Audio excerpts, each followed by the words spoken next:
In this video, I'm going to talk about convolutional neural networks for handwritten digit recognition. This was one of the big success stories of neural networks in the 1980s. The deep convolutional nets developed by Jan LeCun and his collaborators did a really good job of recognizing handwriting and were actually used in practice. They're one of the few examples from that period of deep neural nets that it was possible to train on computers that existed then and that performed really well. Convolutional neural networks are based on the idea of replicated features. So because objects move around and show up on different pixels, if we have a feature detector that's useful in one place in the image, it's likely that the same feature detector will be useful somewhere else. So the idea is to build many different copies of the same feature detector in all the different positions. If you look on the right, I've shown you 3 feature detectors which are replicas of each other.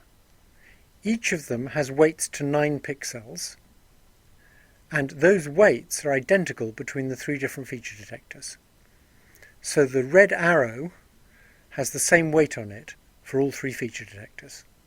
And when we learn, we keep those red arrows all having the same weight as each other, and we keep the green arrows all having the same weight as each other, even though the red and green arrows will have different weights. We could also try replicating across scale and orientation, but that's much more difficult and expensive, and probably not a good idea. Replication across position greatly reduces the number of free parameters that you have to learn. So those 27 pixels that you see in those 3 replicated detectors only have 9 different weights. Now, we don't just want to use one feature type, so we're going to have many maps. Each map will have replicas of the same feature, features that are constrained to be identical in different places, and then different maps will learn to detect different features. This allows each patch of the image to be represented by features of many different types. Replicated features fit in nicely with backpropagation. That is, it's easy to learn them using backpropagation. In fact, it's easy to modify the backpropagation algorithm to incorporate any kind of linear constraint between the weights. So what we do is we compute the gradients as usual, but then we modify the gradients so that if the weights satisfied the linear constraint before the weight update, they'll also satisfy the linear constraint after the weight update. So the simplest example is we want 2 weights to be equal. We want W1 to equal W2. That'll be true if we start off with W1 equal to W2, and then we make sure that the change in W1 is always equal to the change in W2. The way we do that is we compute the gradient of the error with respect to W1 and the gradient with respect to W2, and then we use the sum or average of those 2 gradients for both W1 and W2. By using weight constraints like that, we can force backpropagation to learn replicated feature detectors. There's quite a lot of confusion in the literature about what replicated feature detectors are actually achieving. Many people claim they're achieving translation invariance, and that's not true. Well, at least it's not true in the activities of the neurons. So if you look at the activities, what replicated features achieve is equivariance, not invariance. An example should make that clear. Here's an image, and the black dots are the activated neurons. Here's a translated image, and notice the black dots have also translated. So the image changed, and the representation also changed by just as much as the image. That's equivariance, not invariance. There is something that's invariant, and that's the knowledge. So if you learn replicated feature detectors, if you know how to detect a feature in one place, you'll know how to detect that same feature in another place. And it's important to note that we're achieving equivariance in the activities and invariance in the weights. If you want to achieve some invariance in the activities, what you need to do is pool the outputs of replicated feature detectors. So you can get a small amount of translational invariance at each level of a deep net by averaging 4 neighbouring replicated detectors. One advantage of this is that it reduces the number of inputs to the next layer so that we can have more different maps, allowing us to learn more different kinds of features in the next layer. It actually works slightly better to take the maximum of 4 neighbouring feature detectors rather than an average. But there is a problem, and the problem is that after several levels of doing this kind of pooling, we've lost precise information about where things are. That's okay if we just want to recognise that there's a face. The fact that we've got a few eyes and a nose and a mouth floating about in vaguely the same position is very good evidence that it's a face. But if you want to recognise whose face it is, you need to use the precise spatial relationships between the eyes and between the nose and the mouth, and that's been lost by these convolutional neural nets. I'll come back to that issue later on. So the first impressive example of a convolutional neural net was done by Yann LeCun and his collaborators, who developed a really good recognizer for handwritten digits. Their net had many hidden layers. In each layer it had many maps of replicated units, and it had pooling between layers, so you pool adjacent replicated units before you send them to the next layer. They also used a wide net that could cope with several characters at once, and that would work even if the characters overlapped, so you didn't have to segment out individual characters before you fed them to their net. And something which people often forget is that they used a clever way of training a complete system. They weren't just training a recognizer for individual characters. They were training a complete system so that you'd put in pixels at one end and you'd get out whole zip codes at the other end. And in training that system, they used a method that would now be called maximum margin. But when they did it, it was way before maximum margin had been invented. The net they used was at one point responsible for reading about 10% of the checks in North America. So it was a great practical value.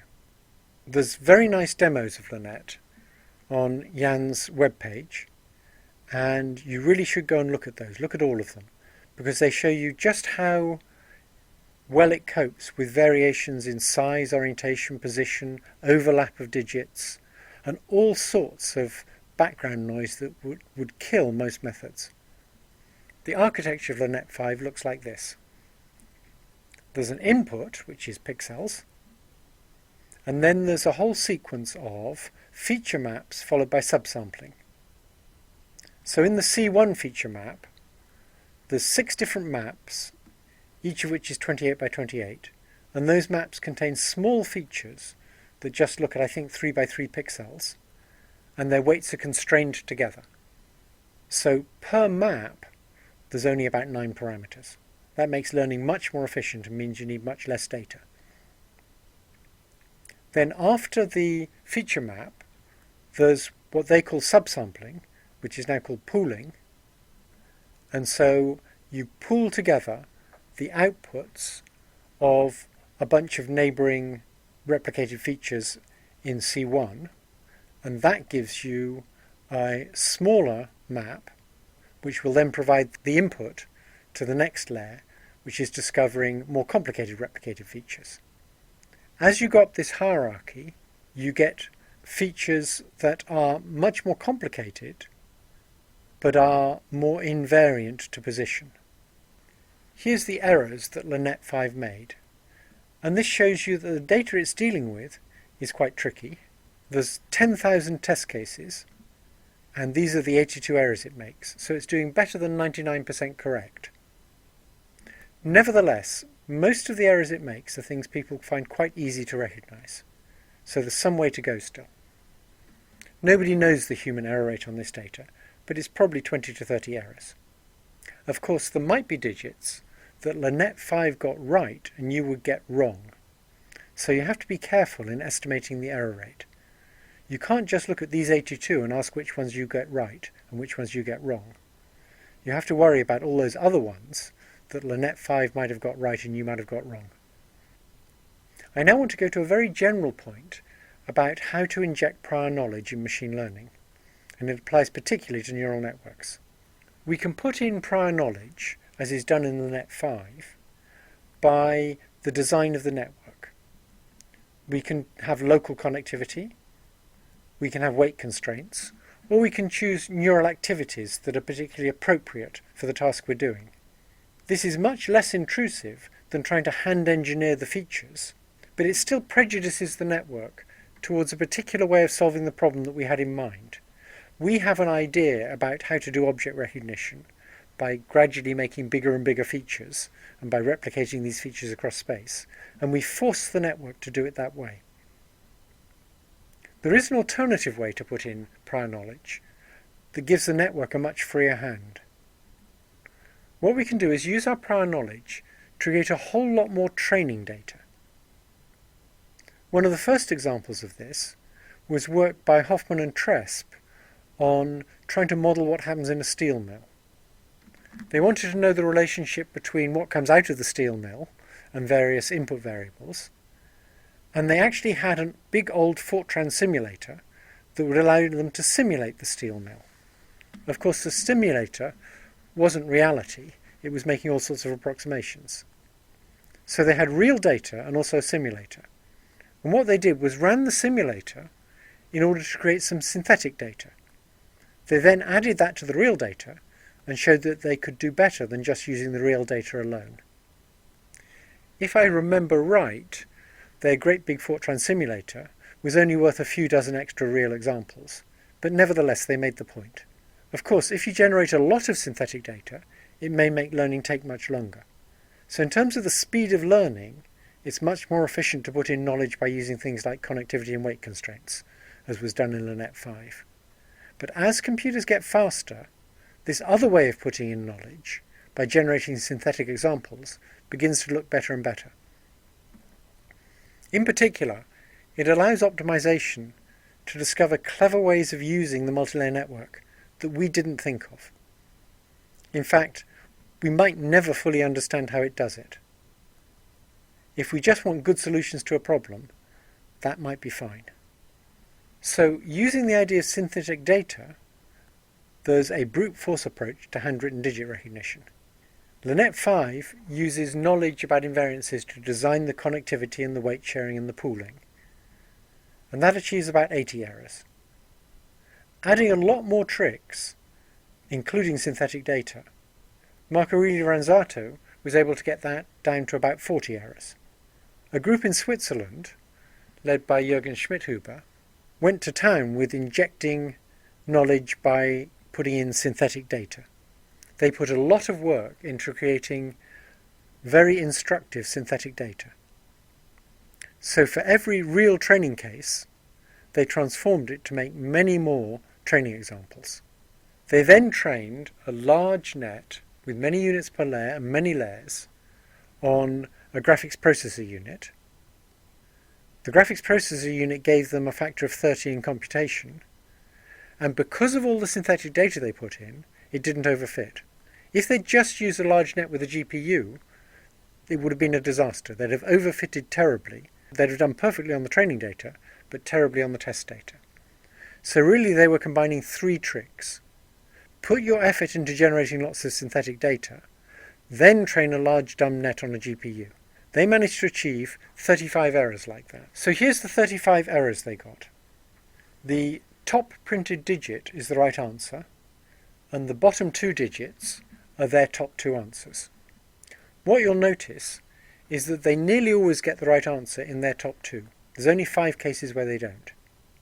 With some more work, by building several different models like this and then using a consensus to decide what the digit was, they managed to get down to about 25 errors. And that must be around about the human error rate. One question this work raises is how do you tell if a model that makes 30 errors is really better than a model that makes 40 errors? Is that significantly different? Rather surprisingly, it turns out it depends on which errors they make.